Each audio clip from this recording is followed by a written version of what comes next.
Hi everybody, this is Linda at Cruise and Quilt Designs on the beautiful Oregon coast. Let's hope that we are going to have a good view for our Facebook Live so long for the evening star. And I am going to, let's see, I'm going to turn this camera around here and you can see me again. All right, so if you downloaded your pattern for the evening star, and hopefully you've cut your blocks for that, or your pieces for that, and then we are going to go and show you some stitching. Now, our video for our gadget demo froze like crazy. Hopefully, it looks like we've got everything cleared up by you getting a new cord for the camera, which who knew a cord had so much to do with it. It looks like our video's better, our audio's better, so let's hope that that is the case. Anyway, you should have cut a number of pieces from your background. You would have cut 4 3.5-inch squares, and that would be a square like this. These are going to be your corner blocks, and then you're going to cut 1 7.25-inch square like this, and then cut it in half on the diagonal.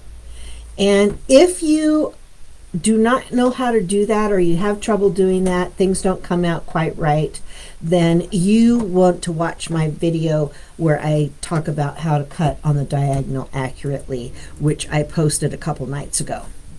After you cut it on the diagonal twice, you're going to get 4 pieces that look like this. Those are your goose parts of your flying geese, because this block has flying geese in it. And then the next thing you are going to cut is 1 6.5-inch square, and this is the center of your block. So now that you have all of your blocks, or all of your, not your blocks, your pieces cut for your block, the first thing we're going to do is we're going to take the goose of our flying geese, and I'm going to flip this camera around so that you can see my sewing machine. All right, so there we are. And you're going to take this goose right here and your little extra piece right here. These are called, I call these flying geese. Other people call them something else. I'm not sure why. Anyway, I like to lay it out like this with both of my pieces so that I know that's how they go. Because sometimes it feels like, oh, do I go that way? But lay it out so that you see how it goes. And then we're just going to flip this over, and we are actually going to align this along this long edge right here. So you see how I've aligned it right here, and then we're going to sew right here. Now if you want to pin this, I don't recommend pins. I personally like the small little clover clips. These are like a pin, but I'm not a pinner per se. I don't really use pins, so if you want to, I would use these. I don't like the pin, but we're just going to sew this. We've got this edge lined up nice and neat, nice and tidy, and we're going to do a nice 1/4-inch seam right along here.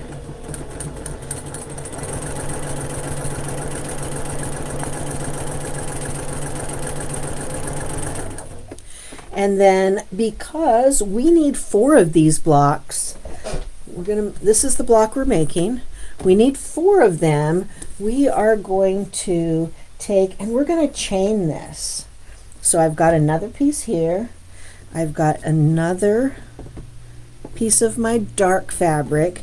I'm just going to lay it over here, and I actually do this every time so I don't mess it up. Lay it on there, get my edges lined up, bring this under here. I'm going to do a few stitches to get it started, and then stitch along And my friend the other day said, I'm so speedy. That's why I like this Baby Lock Quilter's Choice, because it's so super fast. So here is my third one. Line it up. And I'm going to put that right there like that. We still good, Terry? Yep, we're still good. All right. And then we are going to stitch, stitch, stitch, stitch, stitch. And then we are going to do one more. This will make one side of our evening star block, or one section.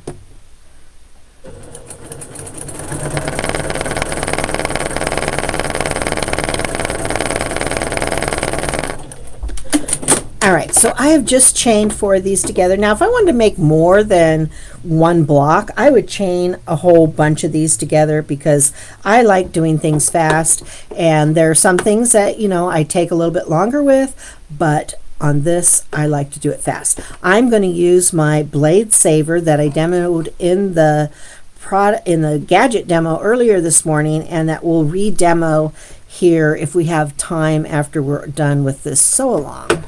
So I'm just going to take this and snip these apart,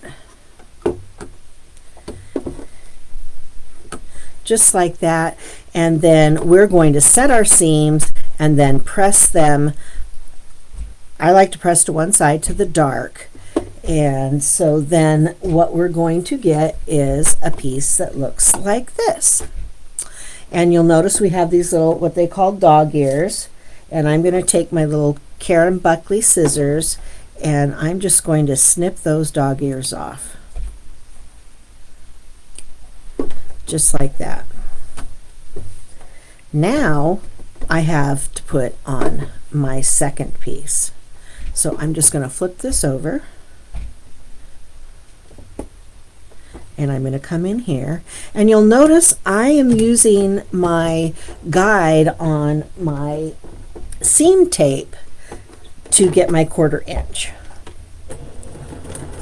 And I've already used and measured this a number of times to make sure that it is accurate. And so now I'm just going to continue to chain all of these pieces that I have already snipped my dog ears off of. And let me see. Oh, here we are. Got another one of these. And then, like I talked about before, if you caught it, that wasn't frozen up, I'm making this as a charity quilt. So this is going to be for, I think I'm going to give it to hospice. Hospice was so great for my mom when she was here at home with us on hospice, and they told me that they aren't getting a lot of quilts because of COVID. A lot of the groups that would make quilts for them aren't making quilts right now, and so I think I'm going to put this together to give to hospice. If you're making quilt blocks, you can mail them to me and I will put them together in a quilt to give to charity, or if you're here local, you can drop those quilt blocks off here at our store on Cape Arago Highway. And here we go. I think I've got one more to do. My handy assistant over here is cutting my dog ears off for me, and she pressed these all nice for me. And so here is our last one that we're going to do. Now, if you haven't done this before and you're unsure, I would go ahead and stitch your first one and measure and make sure that it is the size it's supposed to be. These should measure 6.5 inches by 3.5 inches when you get them all done. So I'm just again using my handy dandy little blade saver there, and now I have a quilt block. And you'll notice that my point doesn't come all the way to the top here, and I don't want it to come to the top. This is my seam allowance. All right, so Terry's going to press those for me and clip off those dog ears, and then we are going to go to, here we are, we're going to have 4 of these pieces here, of these, so we've just made 4 of these. And we are going to set up our block. So what I like to do is take either a square up or something where I can lay this down, and I'm going to lay my block out. Oop, I got a little dog ear there that needs to get trimmed. And Terry, I just need 2. I have 2 over here that I did earlier. And I'm going to lay this down here so you can see how this lays out.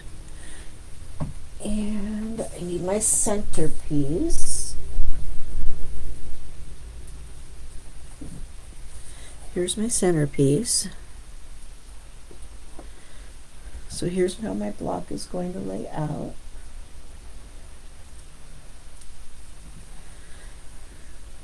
Right there.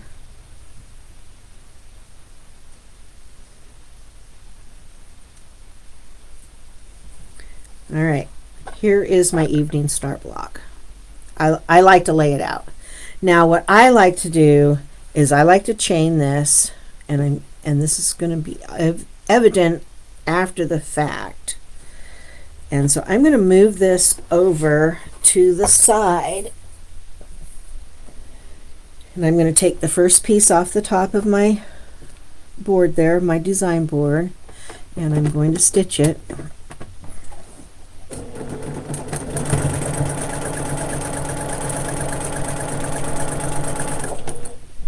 And I'm going to take my second piece, and you'll see this is how the block lays out. And I'm going to butt this up as close as I can, and I'm looking right here. Do my edges line up right here? They do. Perfect. And then I'm going to just keep sewing. And right here, which you can't see because it's out of camera view, but right where the points come together, I'm going to pay attention to that. I can see where those points come together, and I am going to stitch 2 so that I don't cut my point off. Now my next piece is the last piece of the block right here like this, and I am just going to stitch that on. Again, I'm lining it up as close as I can, and I'm looking at this seam right here, this raw edge. These are the seams that are going to be the outer side of our block, and I'm making sure that they're lined up, because then I know if I've cut a little bit off that I'm going to have a perfectly square block when I get done. All right, so now I have my block, half my block made, and there we go, just like that. Now I could cut these off, but I'm not going to. I'm going to leave these on here. I'm going to turn my block over, and I'm going to grab my first piece off of my design board that goes here.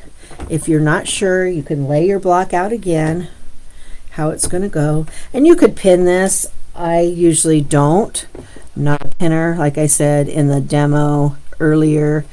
I come from a garment background, and I never pinned as a garment construction person. You will not find a pin on the floor of a garment warehouse, people that are sewing garments. So I'm pretty good about that. Now there are some exceptions to that rule. Again, I'm lining this up here and getting in as close as I can.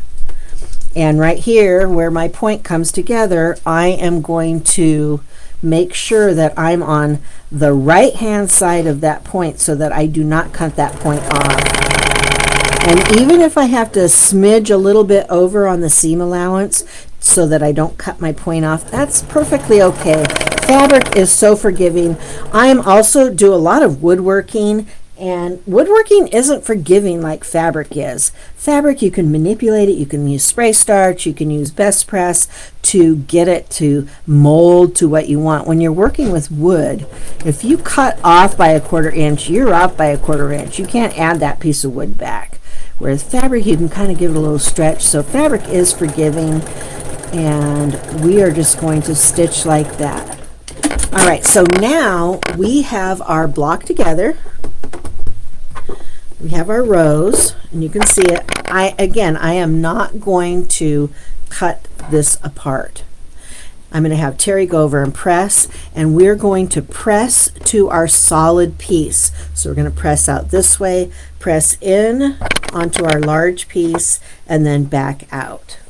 And that can be a little bit tricky. That is the biggest issue that people have with this technique, is getting that pressing down. And here's one that I pressed earlier, so you can tell it's still put together. I've pressed out to a solid piece, into my solid piece, and back out.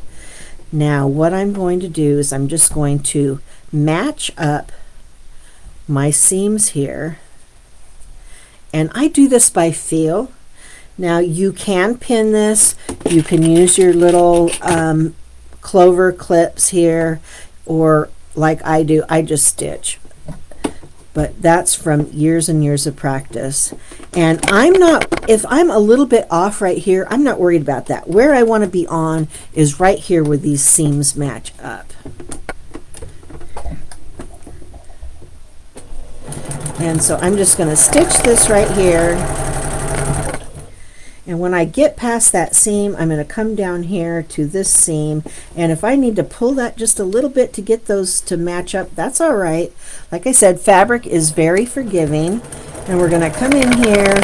I'm going to stitch just to the right of that point on that flying geese, and keep stitching all the way down here. And I'm going to stop and cut my thread, and look how nice that is right there in the corner. My flying geese has still got a nice point on it, and I'm nice and tight right here at this edge right also. So now I'm just going to do the same thing on the other side. Going to line that up, and I do it by feel. I always tell my students, think of this as putting your butt back in a chair. How you sit up back in a chair, you feel that it's nice and smooth, and we are going to stitch here and come right along.